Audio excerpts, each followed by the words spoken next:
With permission of HarperCollins Children's Books, I am recording this read aloud. More about romance. I wish Bob were here. I could use some advice. I tried to recall all the romance movies we watched together.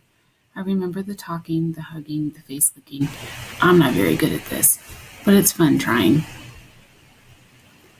Grooming. Is there anything sweeter than the touch of another as she pulls a dead bug from your fur? Talk. Gorillas aren't chatty like humans, prone to gossip and bad jokes. But now and again we swap a story under the sun. One day it's my turn.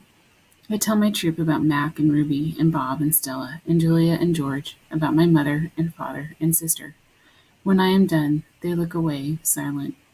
Kenyani moves closer. Her shoulder brushes mine, and we let the sun soak into our fur.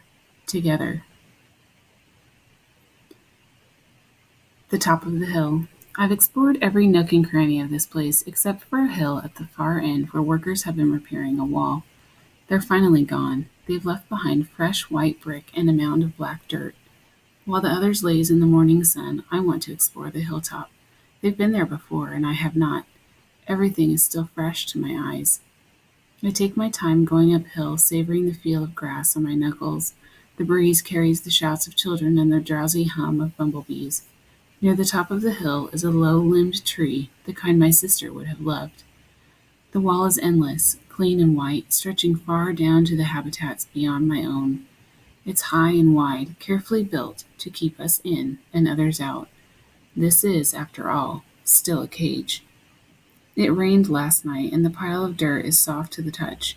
I scoop up a handful full and breathe in the loamy smell.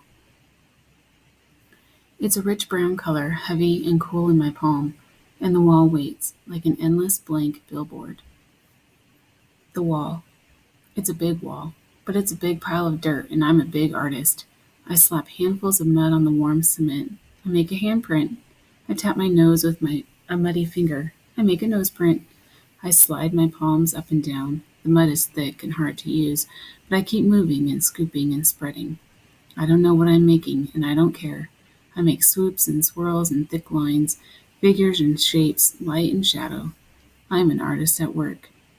When I'm done, I step back to admire my work, but it's a large canvas and I'd like to get a better view. I go to the thick-limbed tree and grab the lowest branch. I try to swing my legs. Umph! I land hard. I'm too big to climb, I suppose. I try again anyway, and this time I pull myself onto the first limb, gasping for breath. One more limb, two, and I can't go any farther. Perched halfway up the tree, I see my troop, still dozing contentedly. I take in the wall, splattered and splashed with mud. Not much color, but lots of movement. I like it. It feels dreamy and wild, like something Julia might have made. From my seat in the tree, I can see beyond the wall. I see giraffes and hippos. I see deer with legs like delicate twigs. I see a bear snoozing in a hollow log. I see elephants. Safe. She's far away, belly deep in tall grass with others by her side. Ruby.